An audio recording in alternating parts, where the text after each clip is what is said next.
Eh bien, bonjour à tous. Je suis ravi de vous retrouver pour un nouveau webinaire consacré aux expertises de Pergame. Alors, j'ai le plaisir d'être aujourd'hui avec deux personnes de l'équipe, Benjamin Sajou et Benjamin Billiard, à qui je vais laisser la parole dans quelques instants. Alors, juste avant de rentrer dans le vif du sujet, un bref rappel concernant Pergame, que j'ai rejoint moi il y a déjà un an. Ce n'est pas le premier webinaire, donc vous commencez à nous connaître. On est une maison de gestion totalement indépendante. On gère aujourd'hui autour d'1 milliard d'euros, avec beaucoup d'originalité finalement chez Pergame, puisqu'on a démarré il y a 25 ans plutôt sur le private equity, les actifs non cotés, avant de développer toute une expertise en actifs cotés, à la fois au travers d'une gamme de fonds et également de solutions de gestion sur mesure, pour lesquelles on a déjà eu l'occasion, bien évidemment, de s'exprimer. Aujourd'hui, moi, je suis chez Pergame pour partager tout ce savoir-faire, bien évidemment, avec un écosystème qui n'était pas forcément l'écosystème adressé à l'origine, voilà, qui est tout cet univers B2B que je connais bien depuis de nombreuses années maintenant, notamment au travers de mes nombreuses expériences avec les conseillers en gestion de patrimoine. Ce webinaire, il a une thématique qui est très intéressante. Alors, je réponds tout de suite à une question. Ce n'est pas un webinaire sur un sujet capillaire et le private equity ne vous fait pas perdre vos cheveux. Voilà, donc soyez rassurés, ça permet tout de suite d'évacuer ces deux questions qui auraient été, à mon avis, assez récurrentes. Donc voilà, je vous rassure, ce n'est pas le cas. Mais finalement, quel acteur est mieux positionné que nous avec cette histoire à la fois private equity et actif coté pour essayer de faire rentrer un rond dans un carré. Alors, c'est un exercice auquel beaucoup de monde s'est prêté depuis déjà quelques temps. On voit bien que l'univers private equity a shifté totalement dans l'evergreen il y a quelques mois. Et avec cette volonté, en fait, d'essayer de faire rentrer un rond dans un carré, c'est-à-dire marier deux termes qui ne vont pas forcément ensemble, qui n'ont pas vocation à aller ensemble, que sont le private equity, une classe d'actifs par essence même non cotée, et puis la liquidité qui est offerte par les marchés cotés. Donc, je pense qu'on est un acteur parfaitement légitime pour s'exprimer sur ce sujet-là. Et je vais laisser la parole à nos deux intervenants dans un instant, mais ce qui est intéressant, en tout cas, je trouve, et c'est vraiment l'esprit dans lequel nous structurons des solutions. Ce dont on va parler aujourd'hui n'a pas vocation à remplacer le private equity traditionnel sur lequel vous êtes déjà positionné ou que vous êtes en train de regarder, mais plutôt, comme tout ce qu'on fait, d'apporter une solution complémentaire qui va améliorer ce que vous possédez déjà, à la fois en termes de liquidité, de performance. Et ça va être tout l'objet des quelques minutes qu'on va passer ensemble.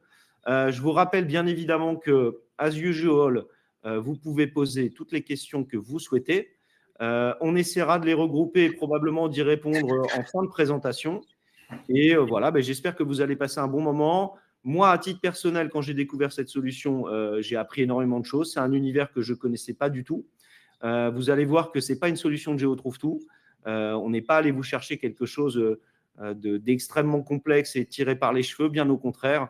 Mais on s'est appuyé voilà, sur un univers de solutions qui existent déjà à l'étranger, qui sont déjà bien présentes auprès de la clientèle investisseur retail, que ce soit aux États-Unis ou en Angleterre, par exemple.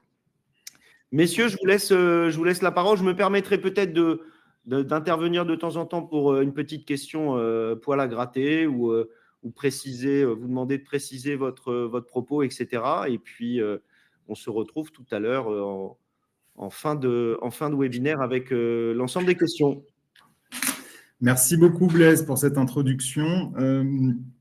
En préalable, avant de rentrer un petit peu plus dans les aspects techniques, en fait, pour ma part, j'ai travaillé pendant une dizaine d'années dans différentes banques privées et on a commencé à intégrer des stratégies de private equity il y a un petit peu plus de 10 ans.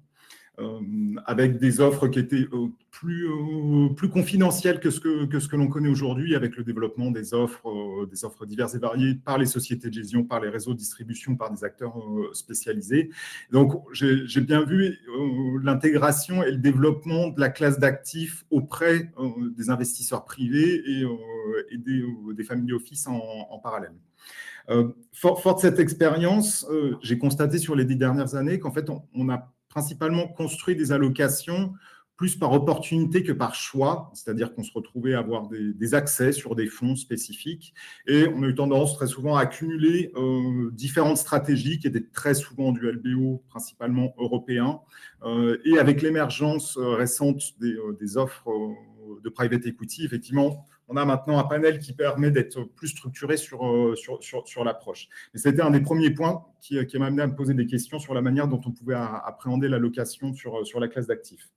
Le deuxième point, c'est 10 ans après, la réalité entre l'efficacité du déploiement et le rendement attendu dans les allocations, avec très souvent des allocations cibles qui étaient entre 10, 15, 20, 30% pour les plus gros patrimoines.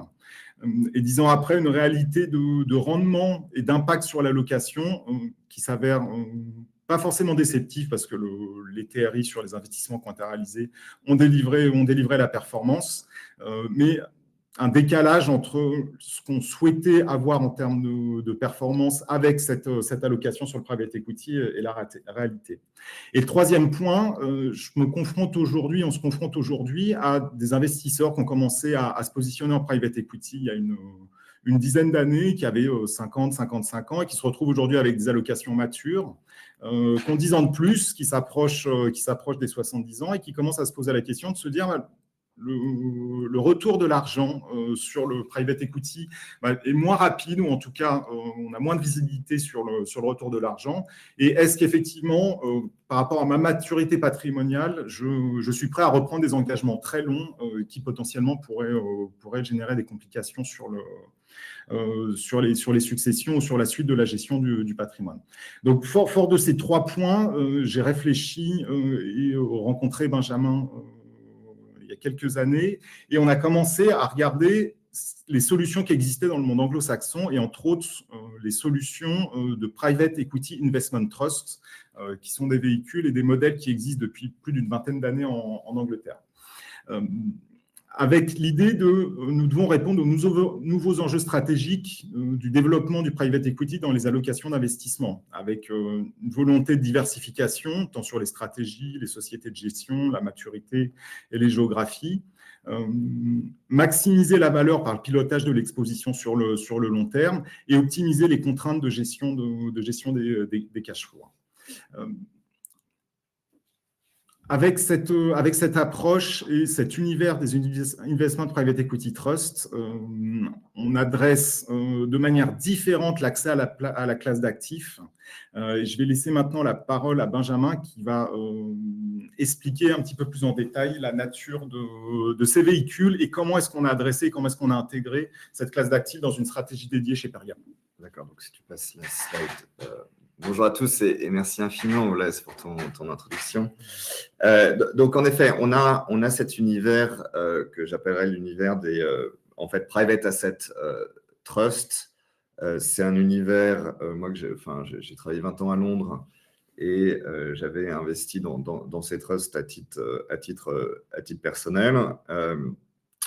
C'est un univers donc principalement londonien, mais aussi pour les véhicules de dette privée américains, qui couvre la palette des stratégies d'actifs privés, à savoir donc du LBO jusqu'au venture capital, en passant par la dette privée et l'infrastructure. Il s'agit d'un univers très, très mature avec des acteurs reconnus, avec un track record éprouvé et des noms que vous reconnaîtriez. On en a mis quelques-uns sur cette slide, donc Oakley Capital, Partners Group, Panthéon. C'est important de comprendre, ce sont des sociétés à part entière, avec leur stratégie financière, la capacité d'émettre de la dette, d'avoir un levier. Elles ont une gouvernance propre et nous, on leur parle comme des sociétés cotées quelconques. Donc, on a cet univers qui est large, qui est profond, donc avec une bonne maturité. Et à partir de ça, on peut construire une allocation en private assets. Donc, si tu passes à la slide d'après, donc oui, un point important, c'est la performance. Donc là, vous avez la performance de notre univers sur les 8 dernières années, qui, avec un TRI de 11%, donc qui est très, très cohérent avec la classe d'actifs private equity, private assets, sachant que voilà, bon, la partie infrastructure et la partie dette a un TRI un petit peu inférieur, surtout en fin de période. Donc, le petit décrochage que vous voyez en fin de période est dû à la composante dette. Pour vous décrire un tout petit peu plus précisément ce que sont ces trusts, donc important de comprendre, ce sont donc des sociétés cotées en bourse. Nous, on intervient en achetant les actions sur le marché secondaire, donc il n'y a pas d'émission de capital pour les trusts quand on achète, donc on achète un autre actionnaire. Il se trouve que ce qui est important, c'est qu'on achète généralement, là, les cours de bourse sont à une décote sur la NAV, une décote à peu près 33% pour l'univers LBO au moment où on se parle. Mais bon, c'est du secondaire et du secondaire avec de la liquidité et une cotation continue, ce qui nous permet donc d'offrir cette liquidité hebdomadaire dans le fonds. Il y a deux types de trusts principaux, donc des trusts affiliés à un sponsor, donc ça serait l'exemple Partners Group ou Oakley, et où donc les trusts sont en fait des investisseurs dans tous les fonds du sponsor. Donc le trust se commit dans tous les fonds du sponsor et parfois à la capacité de faire des co-investissements, ce qui permet de réduire les fees. Donc, ce type-là de trust, généralement, est assez concentré, puisqu'ils investissent en fait dans 5, 6, 7 vintage.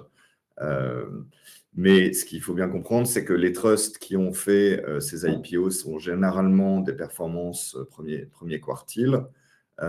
Et il y a un bon alignement d'intérêt, c'est-à-dire que les managements des LP sont investis personnellement dans les trusts. L'autre typologie de trust que vous voyez dans cette slide comme Trust Z ou Trust B, c'est plutôt des logiques, donc des trusts qui sont indépendants d'un sponsor, c'est plutôt des logiques de fonds. Là, vous avez donc des noms très reconnus de l'investissement en fonds. Donc des logiques beaucoup plus diversifiées. Ils vont se commiter à différents sponsors. Nous, on considère que c'est généralement, on a des pondérations plus élevées dans ce type-là de trust parce qu'il y a une diversification beaucoup plus importante. Ils peuvent faire aussi du co-investissement. Donc, ce qui permet de ne pas payer de fees. Et de manière générale, nous ne payons jamais de fees, 2 fois les fees sur le primaire. Donc, on les paye une fois, mais quand il y a du primaire dans un trust, on ne paye pas les fees une deuxième fois. Et pour ce type de trust, ce qui n'est pas important, c'est de comprendre la stratégie, ce qu'ils font, parce qu'ils ont eux-mêmes une stratégie d'allocation qui peut varier dans le temps. Donc, notre processus de gestion, en fait, a trois étapes. La première étape, je dirais, c'est une étape de compréhension des holdings. On expliquera un petit peu ce que ça veut dire. Ensuite, de construction de portefeuille et finalement de gestion de portefeuille. Donc, si on passe peut-être à l'étape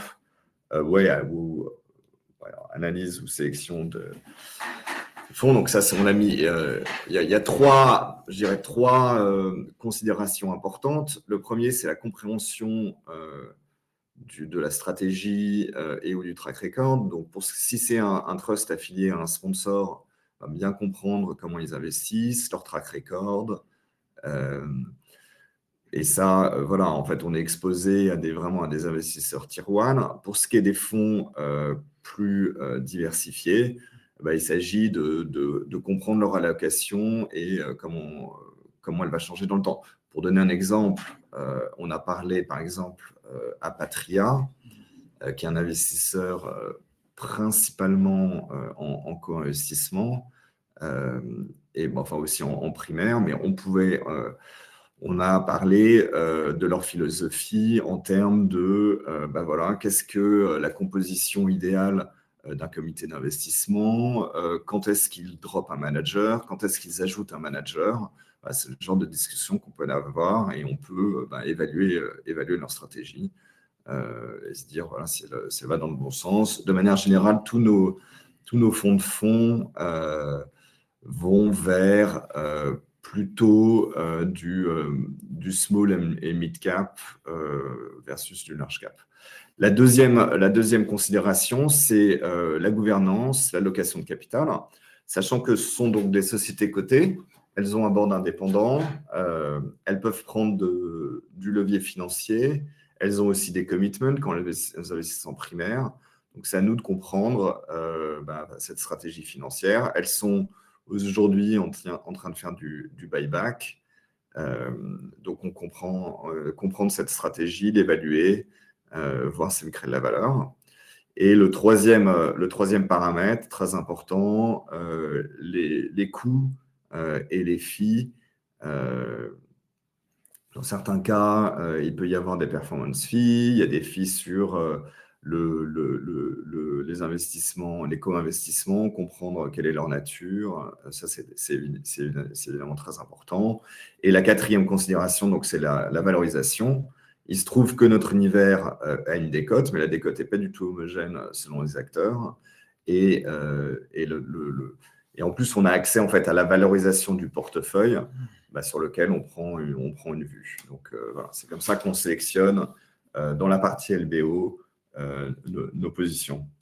La deuxième considération, c'est l'allocation top-down. Donc, ça, c'est comment on alloue le portefeuille dans les 4 grandes classes d'actifs.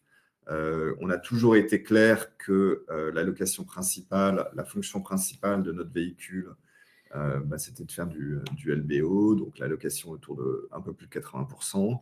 Mais on a accès aussi à de l'infrastructure, de la dette privée et du venture, sachant que généralement, on a des véhicules en venture qui sont un peu mix, ils font aussi un peu de LBO parfois, etc. Mais donc, le cœur du portefeuille, c'est le LBO. L'infrastructure, on l'a pas fait pour l'instant, mais on se réserve le droit de le faire. Bon, il y a des questions aujourd'hui sur les taux d'intérêt, les taux de discount qui se posent. La dette privée, on est extrêmement sélectif. On a un véhicule, on pourra en reparler, pour l'instant qui performe bien. Et le venture cap, on était aussi très sélectif, mais c'est un bon contributeur dans la performance. Je fais une toute petite parenthèse. Alors, je ne sais pas si vous êtes encore bien assis sur votre chaise, mais moi, personnellement, donc, quand j'ai découvert cet univers que je ne connaissais absolument pas, je suis littéralement tombé de ma chaise. Des véhicules cotés au sein desquels, finalement, on a 100% de private equity au bilan, grâce auxquels on peut véritablement structurer et piloter une allocation d'actifs, et on m'en avait jamais parlé. Ça fera l'objet probablement d'une question, mais en tout cas, c'est vrai que j'ai été complètement ébloui finalement. Et quand je dis je suis tombé de ma chaise, c'est pas loin d'être la réalité quand j'ai découvert cet univers d'investissement sous-jacent. Ouais, mais on reviendra à ces éléments-là tout à l'heure. Ce qu'il faut rajouter, peut-être, Blaise, j'ai oublié de le dire dans la slide d'introduction, c'est Oui. voilà, ce sont des véhicules qui ont fait leur IPO il y a longtemps. Hein. Ce n'est pas des nouveaux véhicules. Absolument. Le plus ancien a fait son IPO en 1987. Donc, c'est un long track record. Et comme je le disais en introduction, loin d'être une solution de Géo trouve tout qui sort du chapeau ces dernières semaines, bien sûr. Merci de ces précisions. Et le véhicule qui s'est fait son introduction en 1987 a fait 11% de croissance de la NAV par an depuis 1987. Ce qui confirme la thèse que voilà, on peut, avec cette classe d'actifs, approcher les retours du private equity. La troisième étape du processus de gestion, c'est la gestion du portefeuille. Donc, si tu veux peut-être mettre voilà, cette slide-là, c'est pour vous dire, on a bien sûr une approche buy and hold, mais comme on a de la volatilité, eh bien, on essaie de s'en servir. On a mis sur cette slide l'exemple d'Apax Global, donc qui était le véhicule d'Apax Londres, dans lequel on était investisseur. On avait commencé avec un poids autour de 4% quand on a lancé le fonds. La décote s'est beaucoup creusée, avait augmenté, passé de 30 à 40% de décote sur la NAV. On avait rencontré plusieurs fois le management et on avait décidé d'augmenter graduellement notre participation jusqu'à en avoir 8% dans notre fonds LPES. Vous voyez que en fait, Apax Global Alpha a été sorti de la cote. On a eu une prime de 17% pour le sortir de la cote, même si l'on sortit à 15% de décote sur la NAV. Comme on avait investi avec une grosse marge de sécurité, ça a été une bonne affaire. Mais le point plus global, c'est que comme on a un univers qui est coté tous les jours, on peut ajuster notre exposition. Je dirais ce qu'on a fait cette année, un petit peu en anticipation des problèmes sur l'univers du software, c'est qu'on a réduit la pondération dans un trust qui était très exposé au software. Voilà. On a passé à peu près de 8 à 4% sur ce trust spécifique. Et c'est toutes les vertus d'investir dans cette classe d'actifs private equity au travers d'actifs cotés. C'est comme tu le rappelais, Benjamin, coté sous-entend une transparence et le respect d'un certain nombre d'obligations sur la communication de ce qu'on détient, des actifs que l'on porte, etc.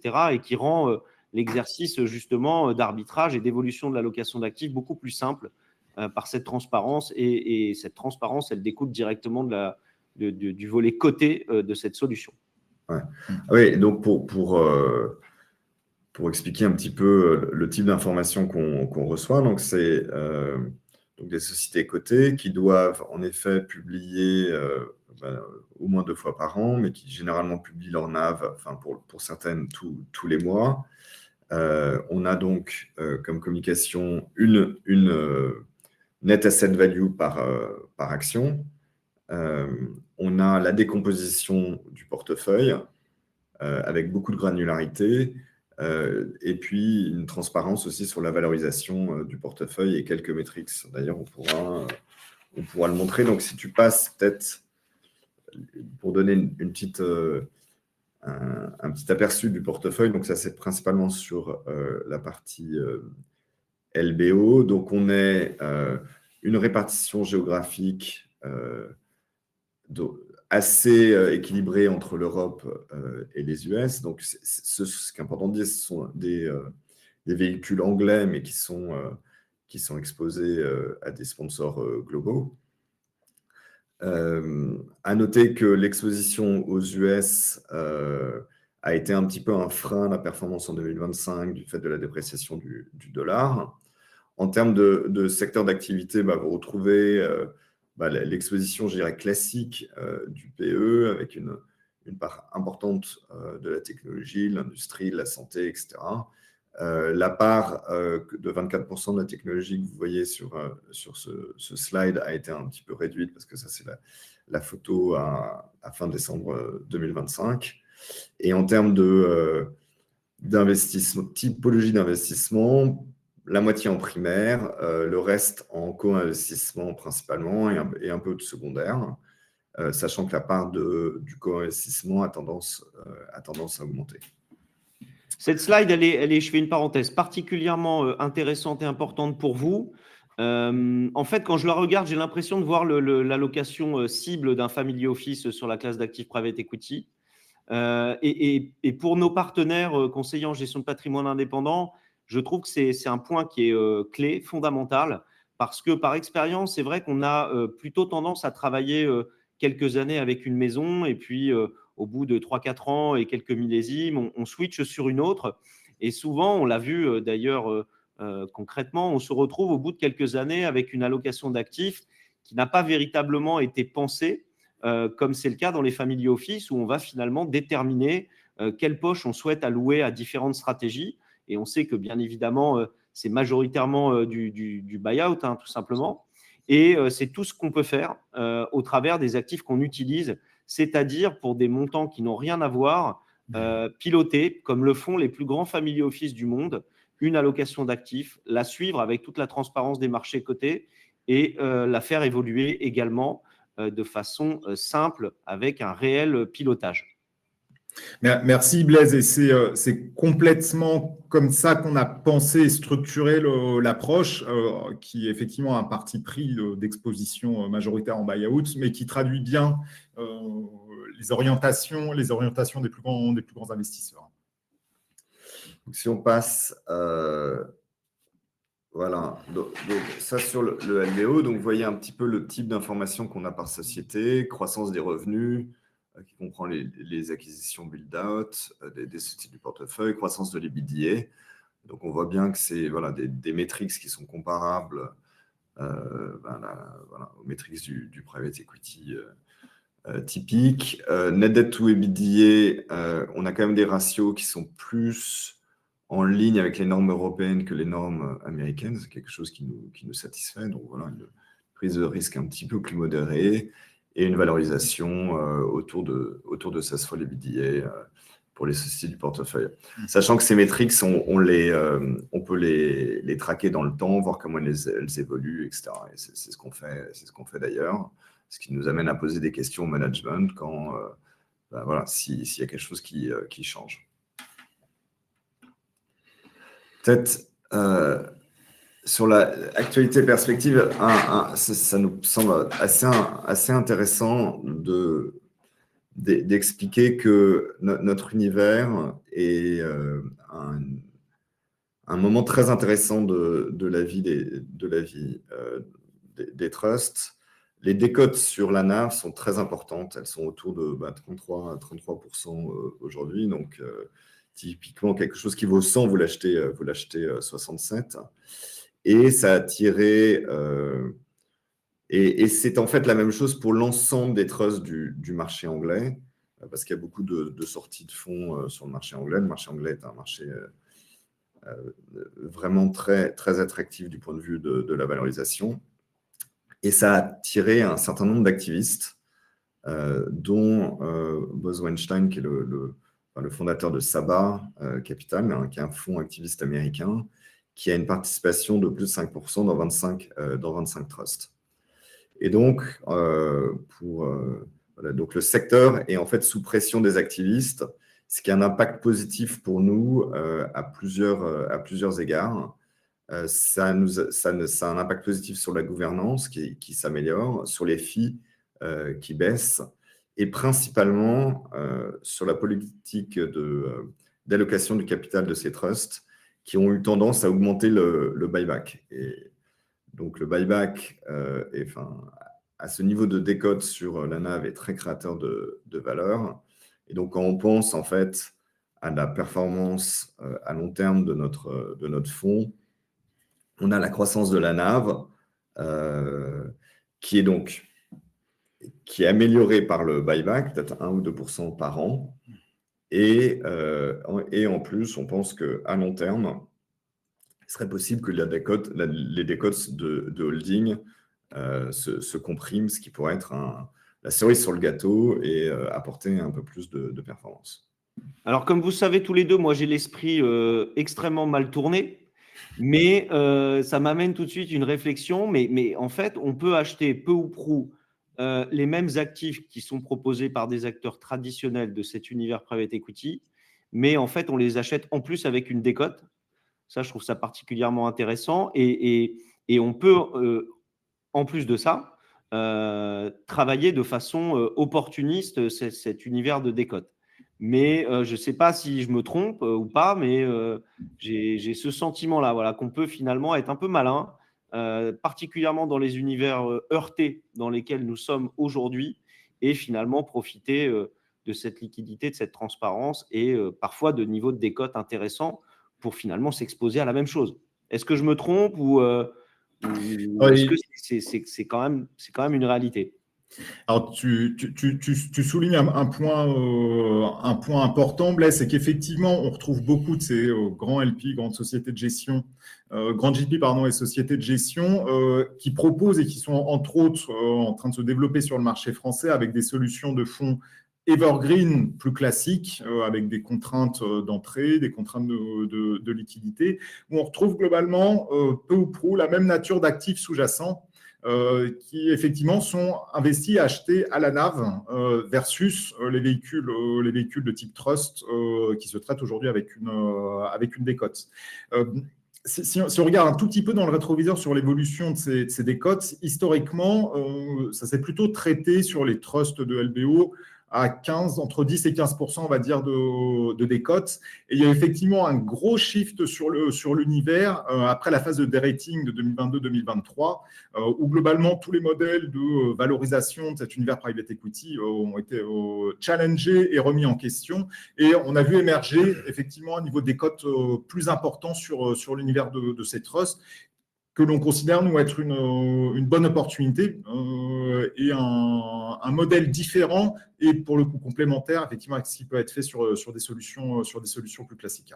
Et ce qui est intéressant aussi de voir, j'aurais dû le mentionner, mais on a certains de nos trusts qui vendent une partie de leur portefeuille en marché secondaire. Donc Patria a fait ça l'année dernière.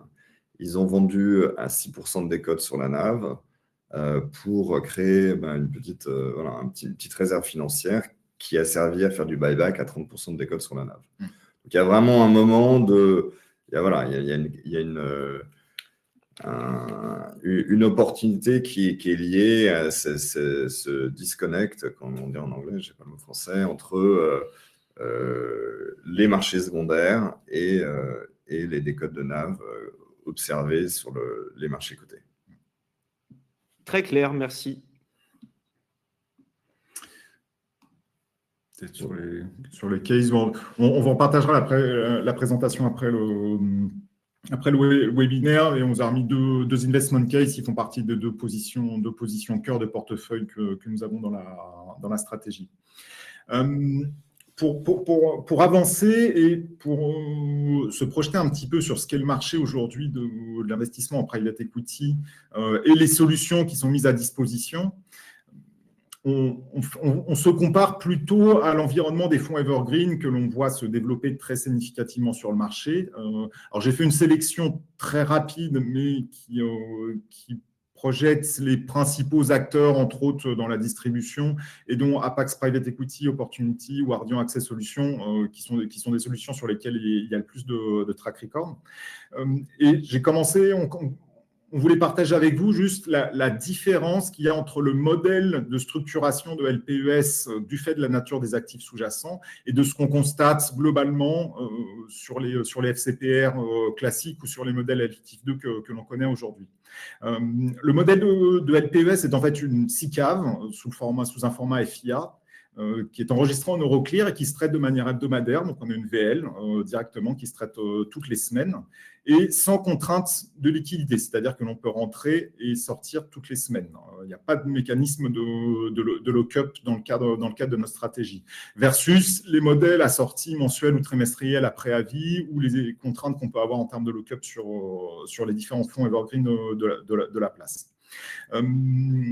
Donc, c'est une différence, un point qui est assez important puisque ça permet d'intervenir de manière plus dynamique dans la gestion de son allocation et effectivement d'avoir une capacité de réallocation ou de désinvestissement qui s'adapte à l'évolution du contexte et de la situation. L'autre point qui est important, c'est que nous n'avons pas de contrainte de liquidité au sein de notre fonds. Les actifs sous-jacents sont liquides et nous permettent effectivement d'être investis théoriquement à 100%. En réalité, on est plutôt investi en moyenne entre 95, aux alentours de 95%. Et ensuite, en termes d'éligibilité, à aujourd'hui, notre modèle est relativement comparable à ce qui se passe avec les fonds evergreen. On est accessible globalement dans la quasi-totalité des contrats d'assurance vie luxembourgeois et en direct, et avec les montants classiques qu'on connaît pour entrer sur la classe d'actifs, et avec une particularité, c'est la possibilité de traiter, d'investir dans le cadre du fonds, même dans le cadre de mandats de gestion. Ce qui permet, là, effectivement, sans minimum, de pouvoir intégrer un liquid private equity stratégie dans les portefeuilles. Autre petite précision, qui est une différence non négligeable, entre autres auprès des compagnies d'assurance vie luxembourgeoises, c'est que LPES n'est pas considéré dans les quotas d'actifs non liquides classiques, c'est-à-dire que très souvent les compagnies d'assurance fixent des quotas de 60% de commitment sur les opérations private equity. LPES ne rentre pas dans cette catégorie et permet effectivement de travailler plus intelligemment sur le déploiement et la gestion de son exposition dans le cadre des contrats.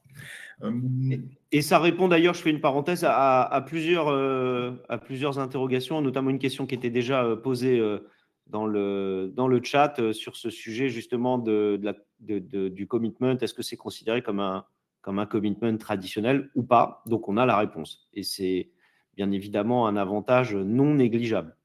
Tout à fait. Et je vous ai remis les positions de liquidité sur les derniers reporting disponibles des fonds, des principaux fonds qu'on a retenus dans notre comparatif.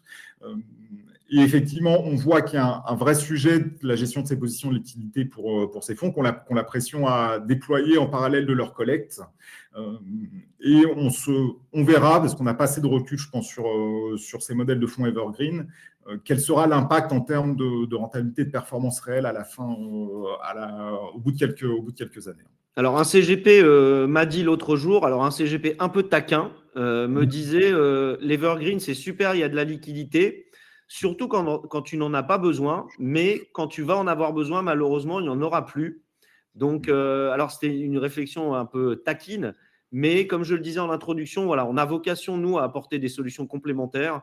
On voit bien que ce sujet de la liquidité sur l'Evergreen nécessite de lire tous les petits caractères en bas de page, à la 258 ou 280e page des éléments de souscription.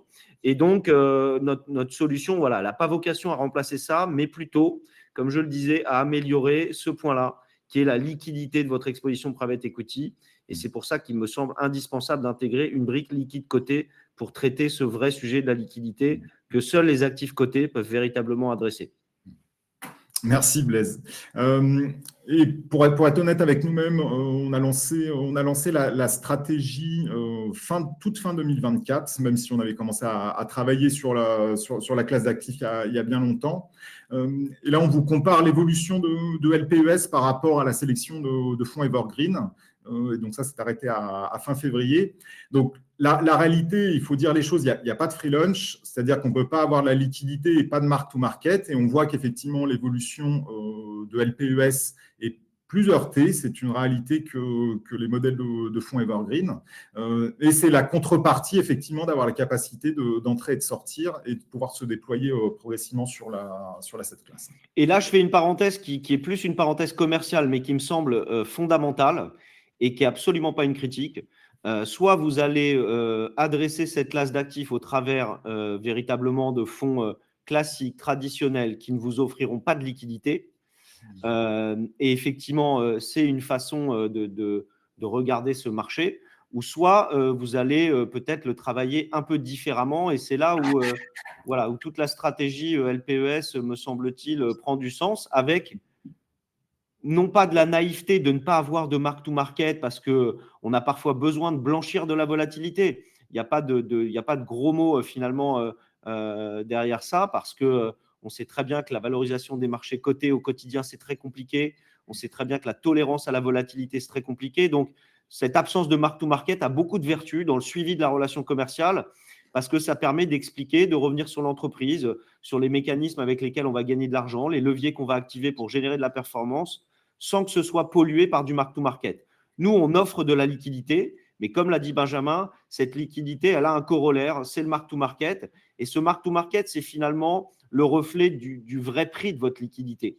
Et forcément, quand on est dans des univers qui sont perturbés, cette liquidité, elle a un prix et elle se paye avec une décote qui est parfois plus importante. Et je pense qu'il faut vraiment rappeler ces deux éléments qui ne s'opposent pas, mais qui sont très complémentaires et qui ne répondent pas non plus aux mêmes besoins de clients, mais en tout cas, qui me semble-t-il, se mixent très bien ensemble. Merci Blaise. Je vous propose de passer rapidement sur trois cas d'usage. Il y en a très sincèrement des dizaines possibles, mais je me suis permis de faire le focus sur 3 situations réelles de clients pour lesquels on a travaillé ou que j'étais amené à conseiller. Cas classique, client qui a une proposition de la BNP, de la Banque Transatlantique et d'un CGP, globalement en ligne en termes d'allocation avec une exposition 10 à 15% en private equity en modèle fonds de fonds. Client qui n'a pas une surface financière très, très importante et qui très clairement ne souhaite pas s'engager sur plus de 10 ans, ne se considérant pas assez riche et pas à l'aise avec l'absence de liquidité. Donc, modèle très simple qui nous permet d'intégrer effectivement dans des mandats de gestion, dans des contrats d'assurance vie luxembourgeois, une partie d'allocation en private equity à hauteur de 15% dans l'exemple sur un profil équilibré ou 10% sur un profil défensif.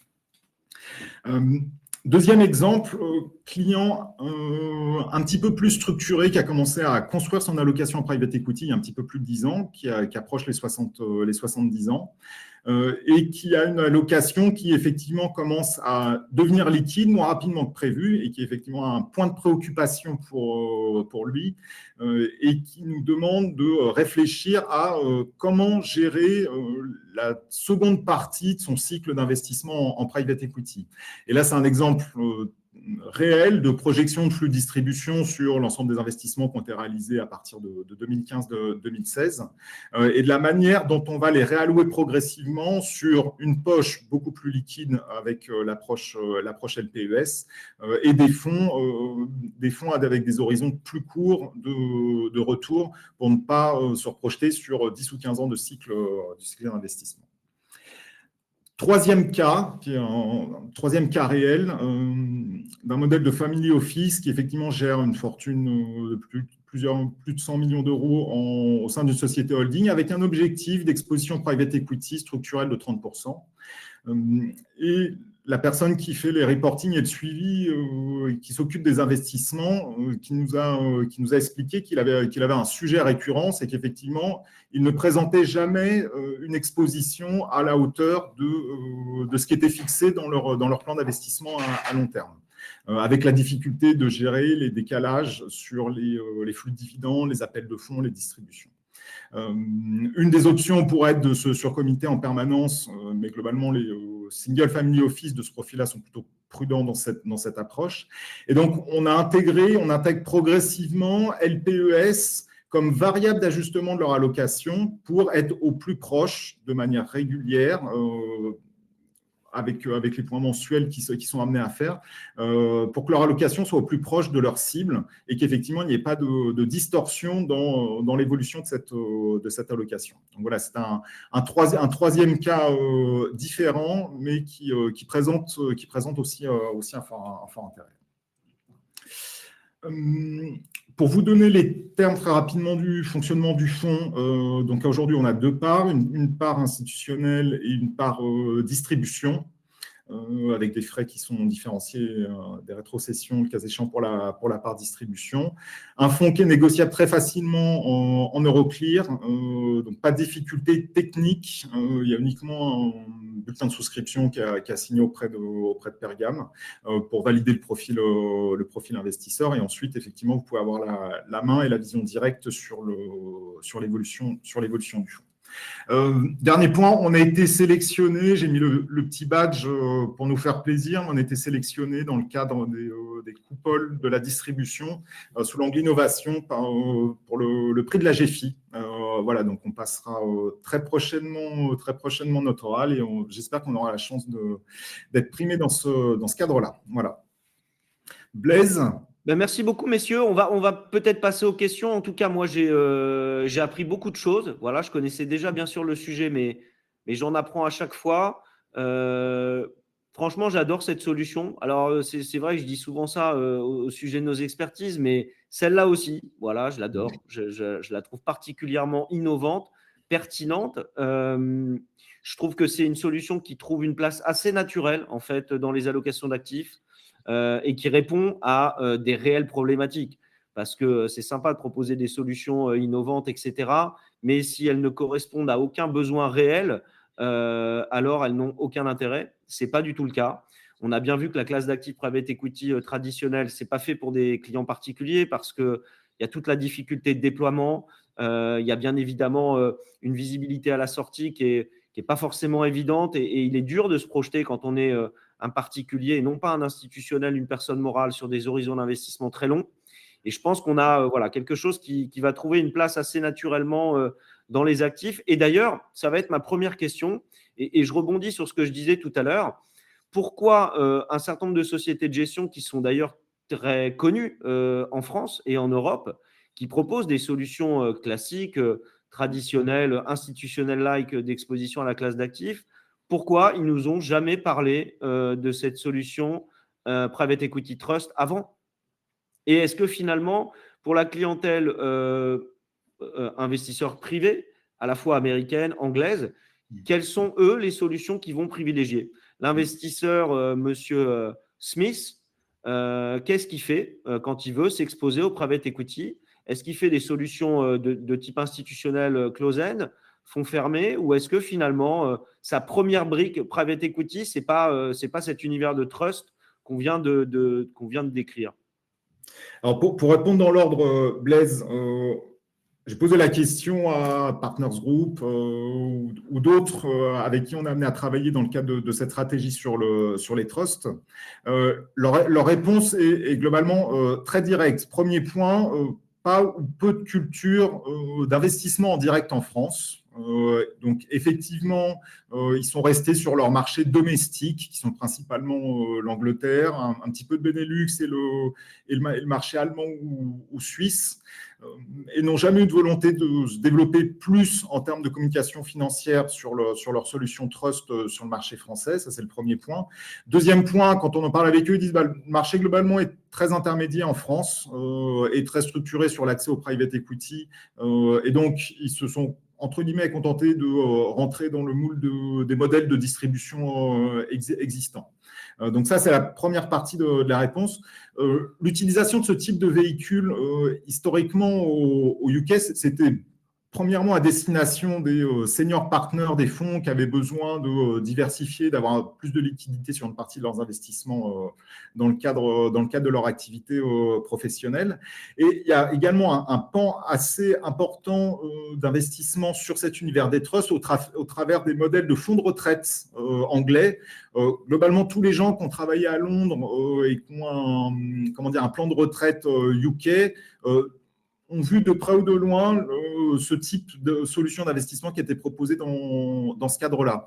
Donc, c'est un des modèles sur lequel les trusts, effectivement, a eu de l'impact en termes de développement de son scope d'allocation.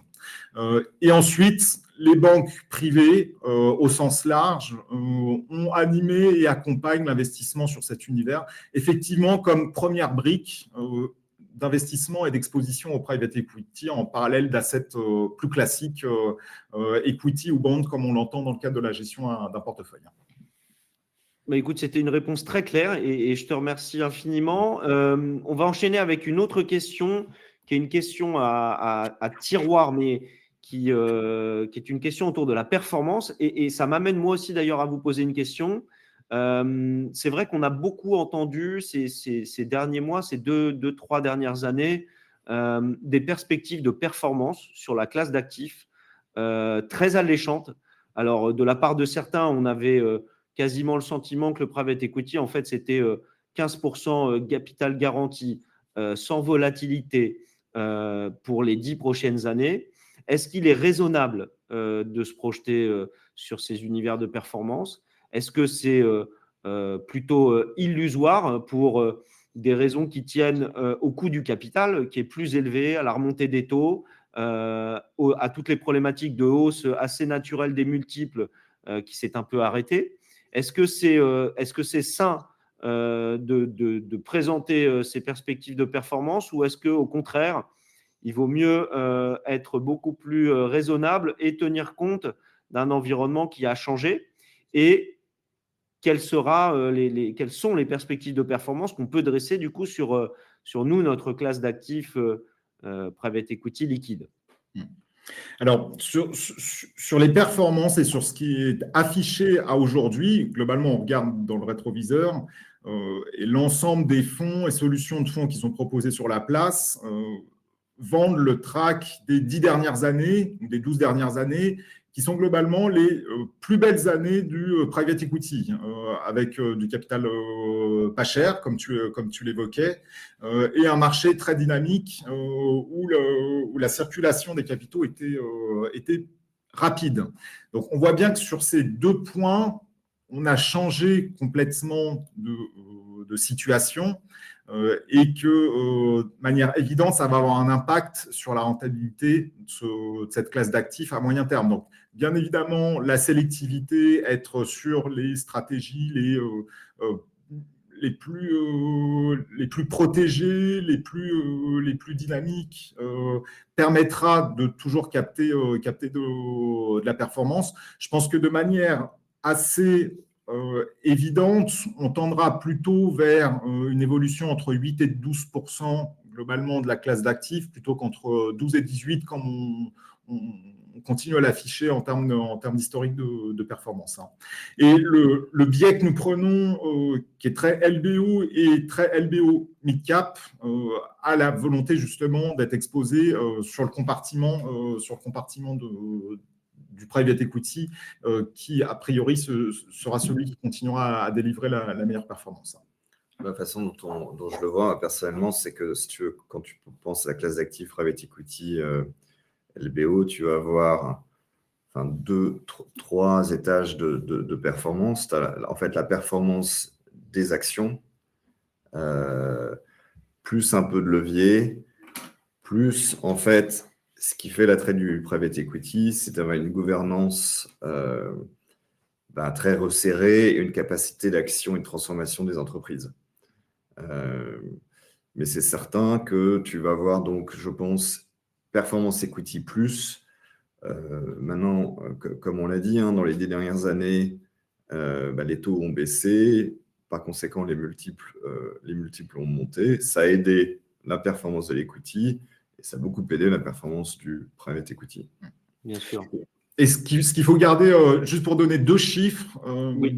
si on se compare par rapport au marché des actions classiques, la croissance moyenne des revenus des sociétés sous-jacentes en portefeuille est de l'ordre de 15% dans LPES, versus un marché MSCI World qui est aux alentours de 8-9%.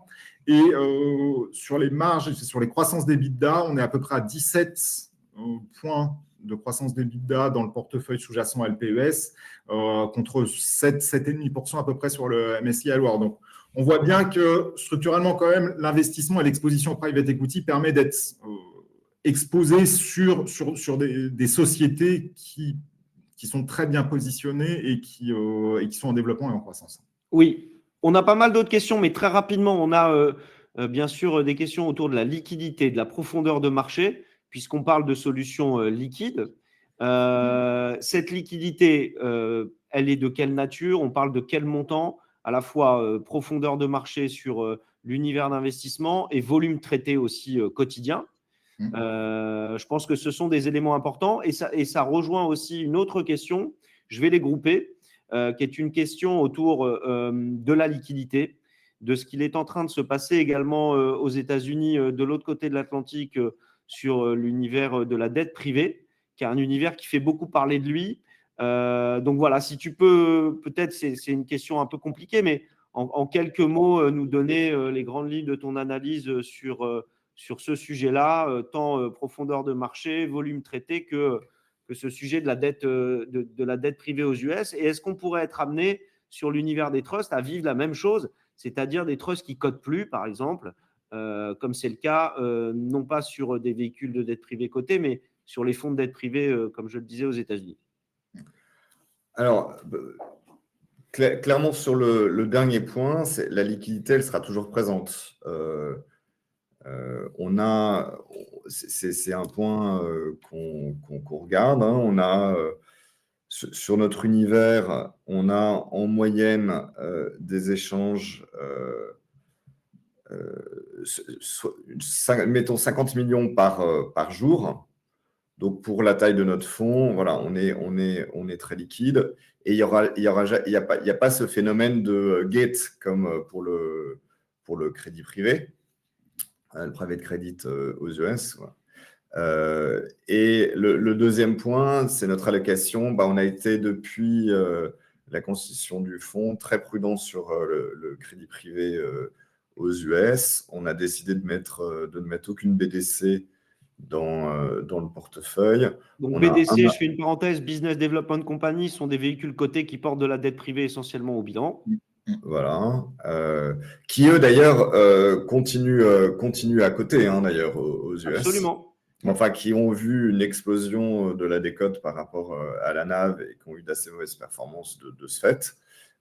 Et on a un acteur anglais dans la dette qui a bien performé. Enfin, c'est-à-dire que depuis le début de l'année, qui est flat avec un petit dividende, donc on a dû faire peut-être 1% depuis le début de l'année. Donc c'est un problème qu'on a évité. Très bonne réponse. Une dernière petite question peut-être, alors qui est plus circonstanciée. Est-ce que Altamir, par exemple, est une société qui rentre dans la catégorie d'investissement que vous pourriez être amené à rentrer dans le portefeuille? C'est une question d'Olivier, voilà, que je salue au passage. Bonjour Olivier. Alors, je prends la question. En fait, Altamir est un trust. C'est pas compliqué. C'est Maurice Chéniaud qui a importé en France le modèle de ce qu'il avait vu faire il y a une vingtaine d'années au UK, avec l'univers que nous adressons aujourd'hui.